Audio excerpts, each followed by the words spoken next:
Good evening. Welcome everyone to the City of Binghamton City Council Business Meeting for Wednesday, May 4th, 2022. Please stand for the pledge to the flag.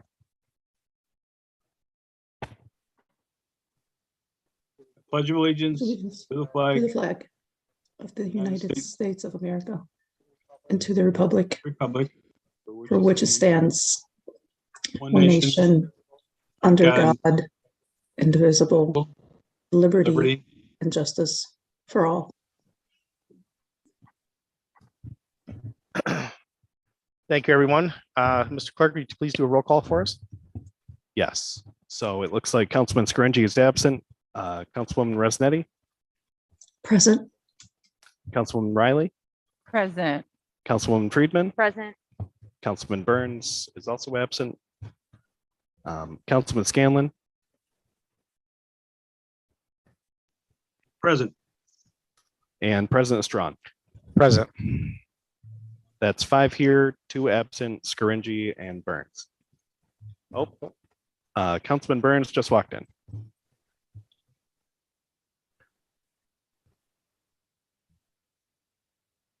Okay, real quick, as we have done, if you're watching in from Zoom land, from your right to left, we have Councilwoman Riley, we have Councilwoman Friedman, we have our city clerk, Mr. Rogers, Phil Strawn, our corporate counsel, and Councilman Burns.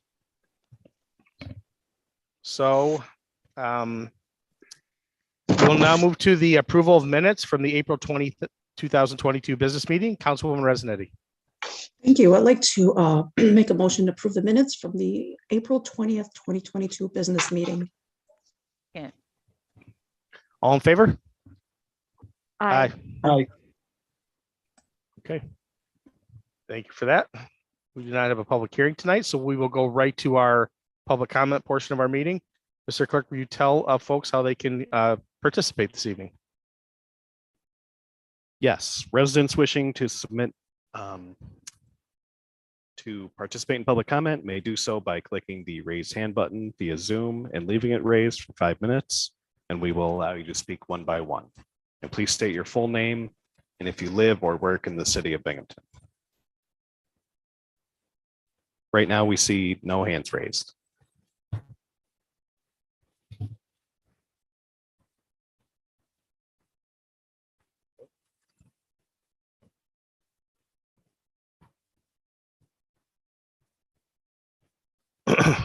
All right, we'll wait just a minute. I've asked the clerk and he said that no one has emailed or mailed any correspondence to the clerk's office prior to the meeting tonight. So we do not have any electronic or written correspondence.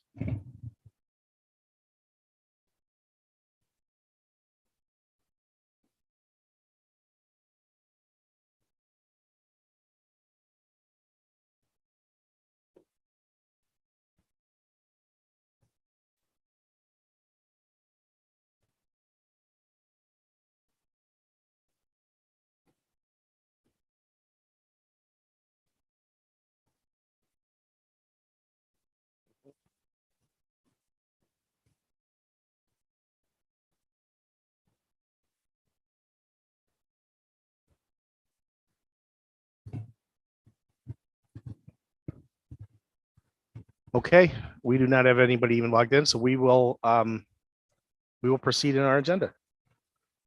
We will proceed to our first reading preferred agenda. Would anybody like anything pulled from the preferred agenda as it's listed in the agenda tonight?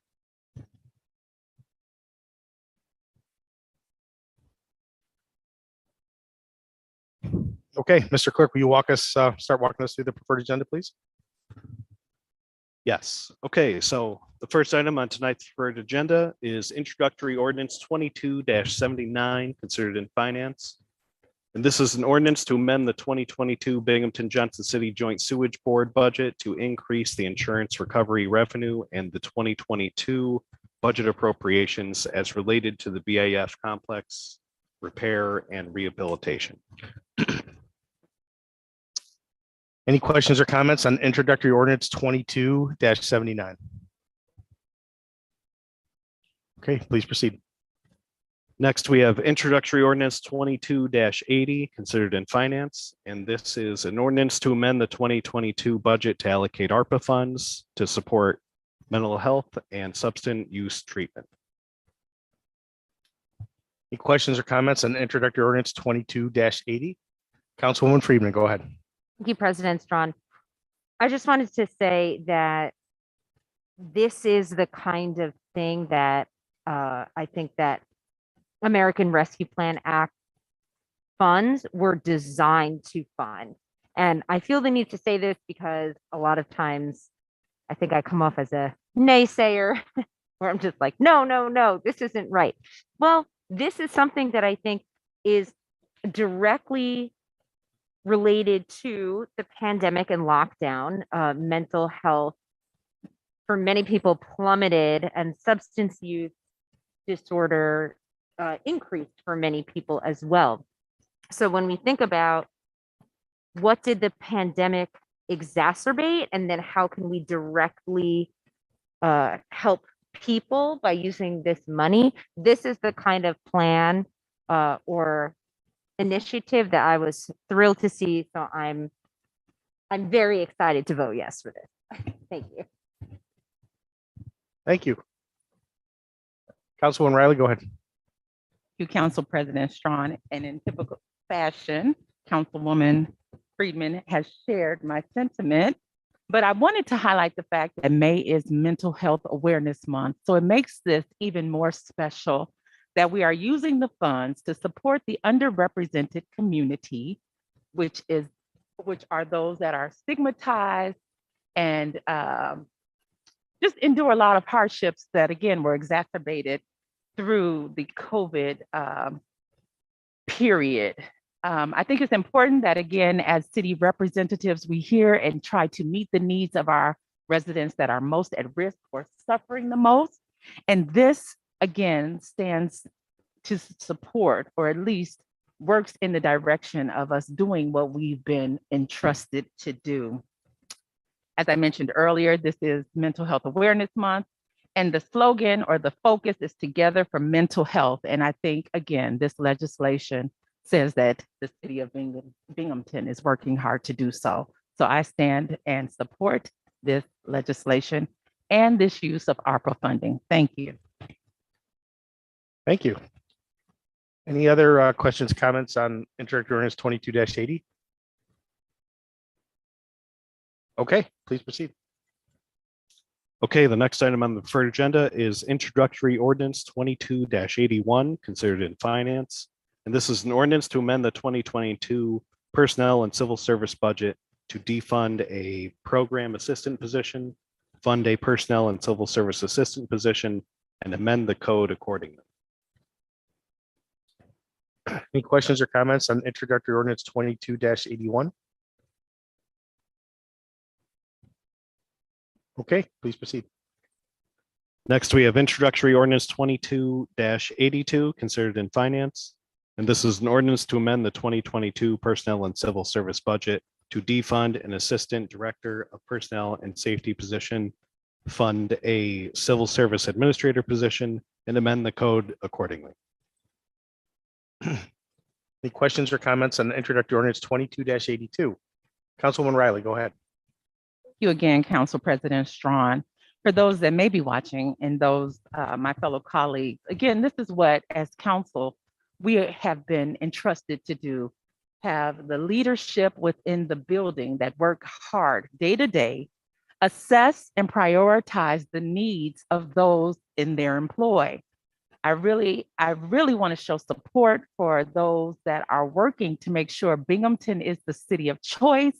And I really appreciate the teams that do the due diligence to show us through exemplars and through data how the city relates or aligns with other cities in terms of our structure and how we compensate those that are long-term dedicated employees. And so again, with this legislation, you will see that we are supporting the recent evaluation and the restructuring necessary to further improve processes within the building on a day-to-day basis. So again, my hat goes out to the HR teams that worked to give us the data we needed, and I fully support this change. Thank you. Thank you. Any other questions or comments on introductory ordinance 2282?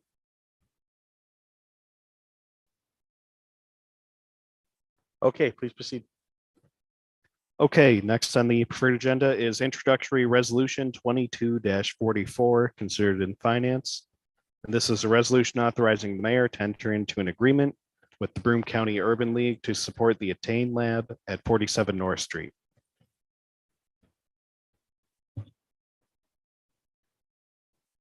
Any questions or comments on introductory resolution 22-44? Councilwoman Riley, go ahead. Again, I don't want to make this the Angela show tonight, but the Attain Lab is a vital entity in the third district in the NOMA area, and it has provided a wealth of services for our community, which is again what we desire. So I wish we could just develop a long-term, like a 5-year support statement, something so that we don't have to talk about the Attain Lab every year, because we know that it's a vital entity that we want to remain in NOMA, and we want our community to utilize the services. Thank you. Thank you. Any other questions or comments on introductory resolution 22-44? Okay, please proceed. Okay, next on the preferred agenda is introductory resolution 22-45, considered in planning. And this is a resolution authorizing the mayor to enter into an extension lease agreement with Vines for 46 Park Street. Okay, any questions or comments on introductory resolution 22-45? Okay, please proceed. Next, we have introductory resolution 22-46, considered in planning. And this is a resolution authorizing the mayor to enter into an extension lease agreement with Vines for 26 Mather Street. Okay. Councilwoman Riley.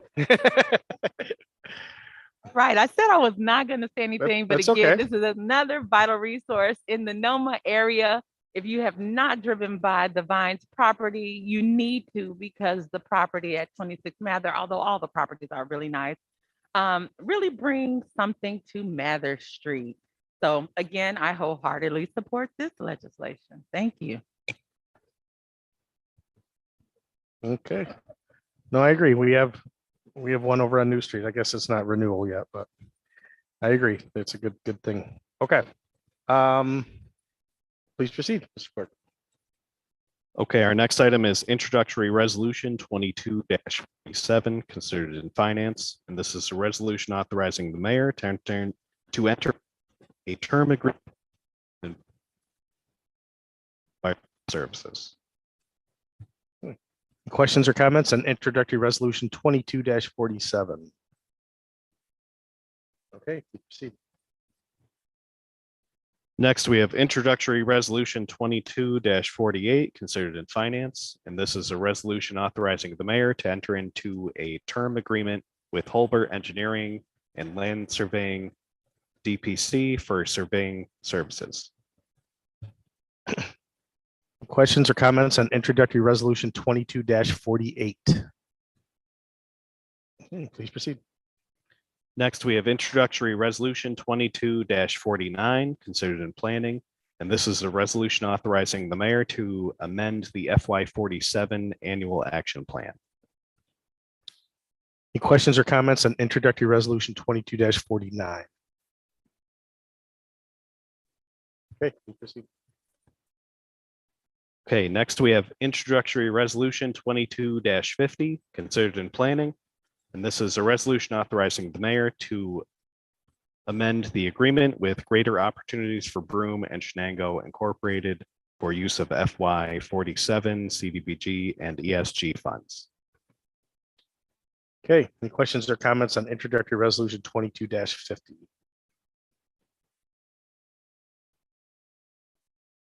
Okay, please proceed.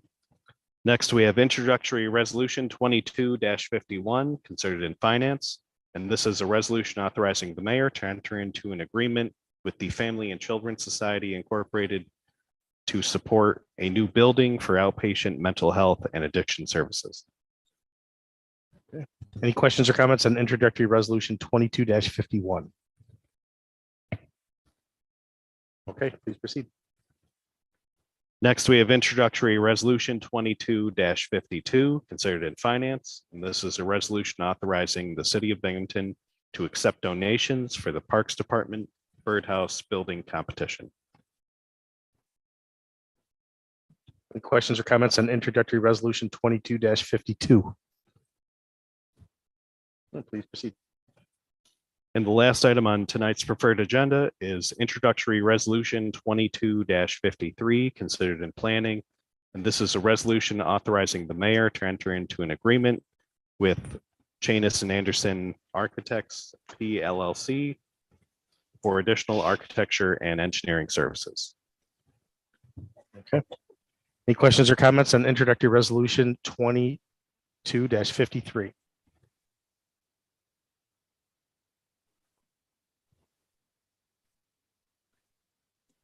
Okay. We have a motion to approve the preferred agenda as read. I move that we accept the preferred agenda as read. Second, Thank you. Roll call, Mr. Clerk. Okay, Councilman Scaringi is absent. Councilwoman Resnetti, aye. Councilwoman Riley, Aye. Councilwoman Friedman, Aye.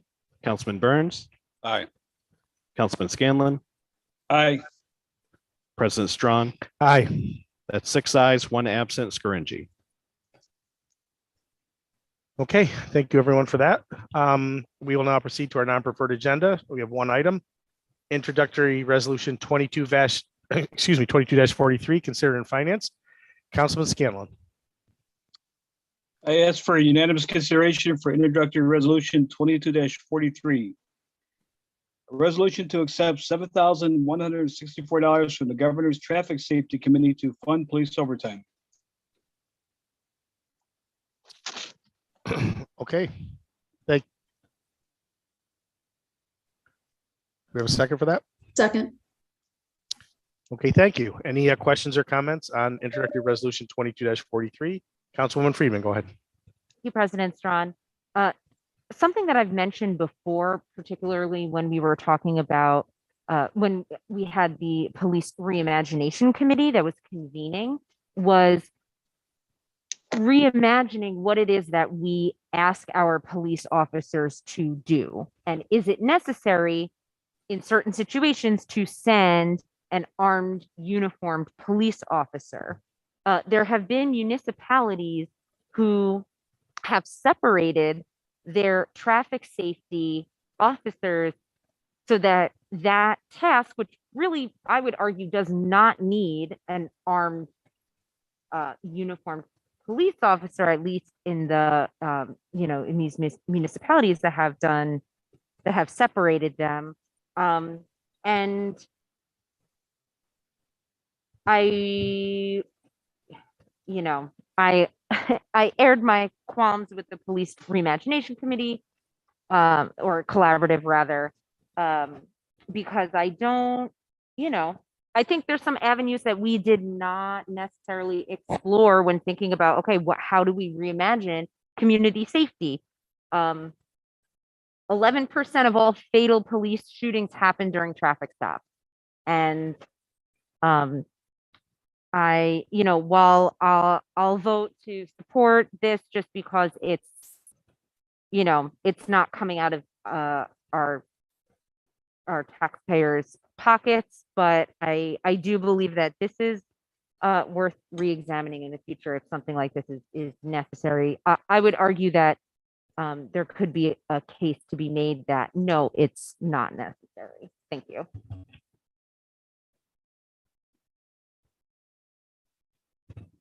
Okay, thank you. Any other questions or comments on introductory resolution 22-43?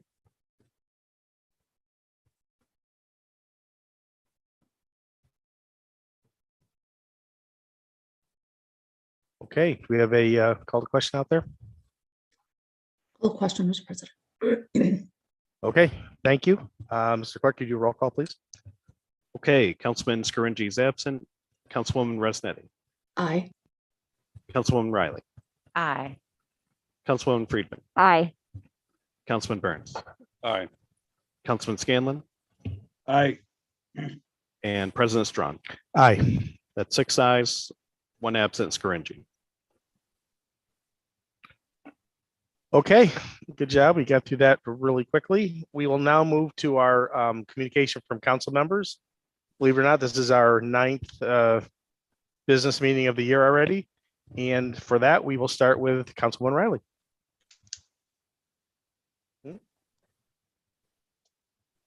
That's because Sue wasn't here.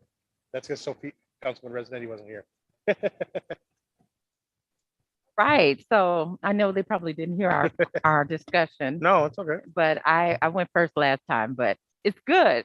First and foremost, I want to send a shout out to Parks and Rec and all of the teams that were working so diligently to get the bushes and trees from in front of our houses.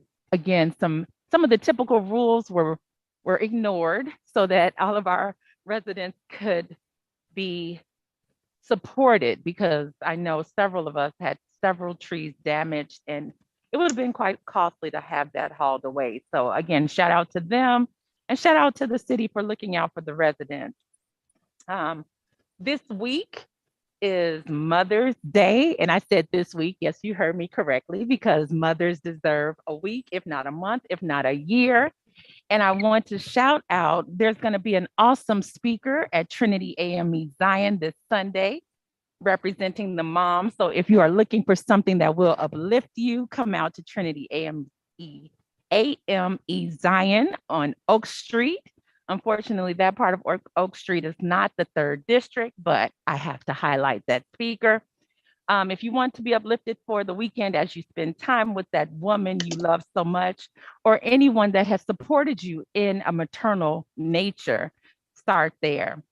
Finally, I would be remiss if I did not bring up reproductive rights and all the tragedy that is occurring surrounding Roe versus Wade and some of the decisions that have been shared publicly.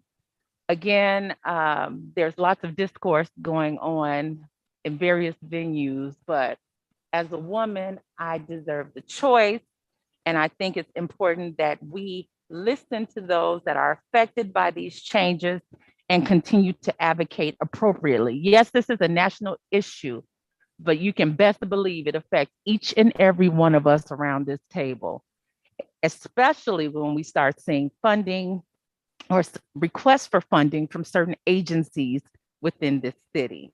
So I just want to highlight that. I want you all to keep your fingers on the pulse of what's going on and recognize that we cannot remain silent. And that concludes my presentation for today. Thank you very much. Thank you. We will now go to District 4 and Councilwoman Friedman. Thank you, President Strawn.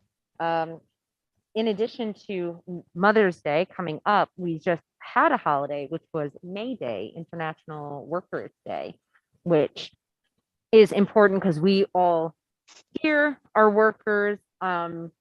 Unions are very important to me, and I think they're integral in getting workplace standards like the 40-hour work week. I know a lot of us have more than a 40-hour work week, but in theory, a 40-hour work week and a 2-day weekend. And, you know, workers are, the labor force is, most of us will be in the labor force for a large part of our lives. And, you know, I want to shout out to various labor organizations and laborers throughout our community. Also, like Councilwoman Riley mentioned, I would be remiss also to not mention at least a little bit about reproductive health access. I was fortunate enough to be able to attend a rally downtown yesterday. I was wearing my other hat there. Right now, I'm going to put on my city council representative hat, but I would like to read the my remarks from that rally yesterday. So I have to modify it a little bit. I started out, oftentimes when I'm standing at a podium surrounded by many elected officials, it's because I'm representing the residents of downtown and the north side of Binghamton as their city council representative, which is what I'm doing here right now. But what I also do in my other job, and to be clear, not my remarks here do not represent the views necessarily of my employer, but I've had the pleasure of working for the past 6 years as a community educator at Family Planning, which is a reproductive health care provider. One of the services that we offer is one-on-one counseling for individuals facing an unintended pregnancy. We do not provide abortions on site, but we are a fiercely pro-choice organization, and we regularly make referrals to our local abortion provider. Many people who come in for counseling are memorable, but there's one individual that is forever cemented into my mind. From the time that she was a young teen, this woman was told that she was infertile. She was also using the contraceptive implant, which is 99.9% effective at preventing pregnancy. Despite these astronomically low odds, here she was sitting before me, pregnant. People become pregnant unexpectedly for a myriad of reasons, including times when they take precautions to prevent it. It's precisely because of this that we cannot really pick and choose to whom the privilege of abortion access is granted. We all lose when we start to play the moral purity game. Abortion is a small but visible tip of a larger iceberg. Though Roe v. Wade is, in some senses, about abortion, there are other pieces to this puzzle. I dream to live in a world where abortion is not a necessary procedure, where every pregnancy is intentionally, consensually, and joyfully conceived and carried safely to term. However, we're not there yet. Birth control fails, sexual assault is still happening, and people are denied their own agency and prohibited from accessing information about their bodies and their desires. Though, yes, the attack on abortion is so real, we must not let it eclipse the larger picture. I want to live in a world where people are allowed to be sexual safely, and they are informed, and they are able to be their own advocates. Criminalizing abortion does not stop it from happening. But what it does do is stigmatize sexual health and sexuality. It prevents people from accessing safe abortions. Criminalizing abortion disproportionately affects those who are already marginalized: poor people, people of color, disabled people, and transgender people, to name a few. If we want to reduce abortion, we must give people tools and skills and resources to be full agents of their own bodies and their own sexualities. We can do this by funding affordable reproductive healthcare providers like Family Planning, registering to vote and putting people in power who share our values, destigmatizing sex and sexuality, and creating mutual aid networks to help our neighbors access safe, quality healthcare, just to give a few ideas. So even though this is a national issue, it will trickle down. I hate to use that term, but trickle down, and absolutely it's going to affect people locally, maybe not in New York, because we do have strong protections again for abortion health care, but also privacy in healthcare and affordable healthcare, which is amazing. But an attack on one of us is an attack on all of us. So I do think it is important sometimes to address national issues. And that's all I have. Thank you. Thank you. We will now go to District 5 and Councilman Burns. Thank you. It's been a rough couple of weeks here. I feel like sometimes I shouldn't do it, but I feel like I want to turn off my television and shut the shades and not see what's going on in this world. we have a Supreme Court who was appointed, the majority of them were appointed by two presidents that did not win the popular vote. So it is the minority of people are changing the laws for the majority. And that just isn't the world that I was taught that we live in. And then there's people burning books. People trying to find ways of stopping people from voting. And then in my hometown right here, we have a gun problem. People shooting each other. I grew up in Binghamton.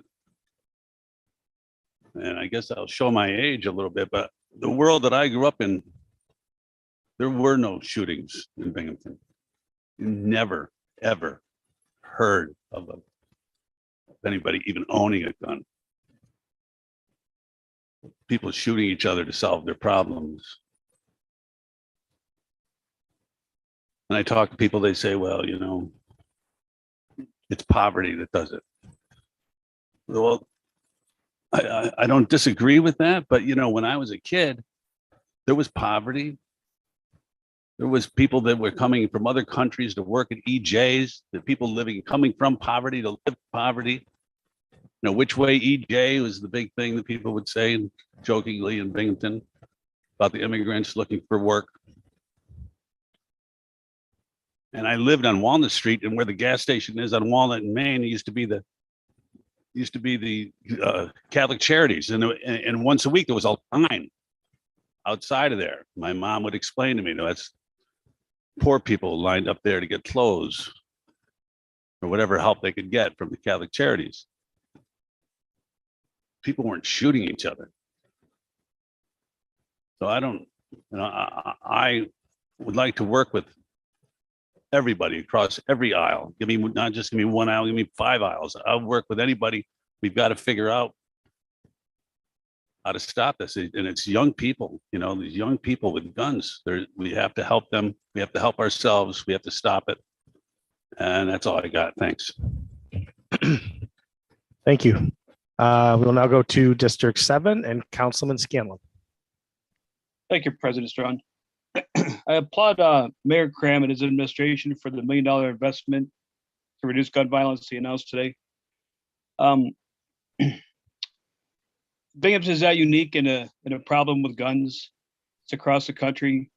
So again, I applaud Mayor Cram to try this initiative to see what they can do to reduce gun violence in the city. That's all I have, Mr. President. Thank you. Thank you. We'll now go to District 2 and Councilwoman Resident.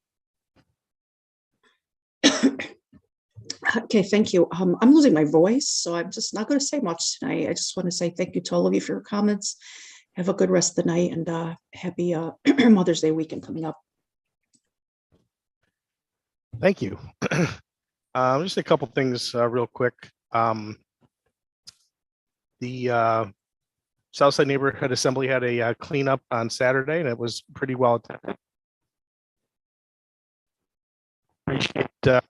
Appreciate those that group for organizing that, and Councilman Burns and I had the privilege of being there to support it and to pick up some things on our own as well. And I would just encourage, you know, it would be easy to organize a street or two or half a street or just you and your neighbors, and if everybody just picked up a few things here and there, it would make a big difference. So the winter's tough on that kind of stuff. Garbage everywhere, it just gets ugly. So thank you for that group and for all the groups across the city. I think the East Side is doing one coming up, and I'm sure they'll be more organized throughout the city. And thank you for DPW for providing the bags and picking them up and things like that as well. Thank DPW and Parks for working together. I think a lot of residual tree from that storm out there. So if you have something that you think that the city should pick up, if you can get that cut up and put out, I'm sure they'll pick it up on Mondays coming up, or reach out if you need some help in other areas. That would be fine. Just wanted to mention we will be having a a pretty good discussion, I think, at our next work section on the 16th about some of the initiatives that the mayor announced today surrounding the recent gun violence in the city. And I just wanted to say I heard something on the radio earlier that seemed to indicate lack of concern or things like that. And at least from my perspective, it's the complete opposite. I think we might all have a little different angle of how to do it or what the best approach is. But I think I can speak for all, 7 of us that we, certainly decry this violence, and we'll work together as best we can as a body to support these initiatives. Like I said, there might be a little different angle, different, some individual points, but I think as a whole, we will, do our best to try to support our community as we can from our positions here to try to stop this and to try to take a stand against it. And certainly would encourage people out there as the police force and detectives ask for assistance. If people do have seen anything or do know anything, please speak up and please help. We all need to work together. We can't be everywhere. See something, say something, but that's to all band.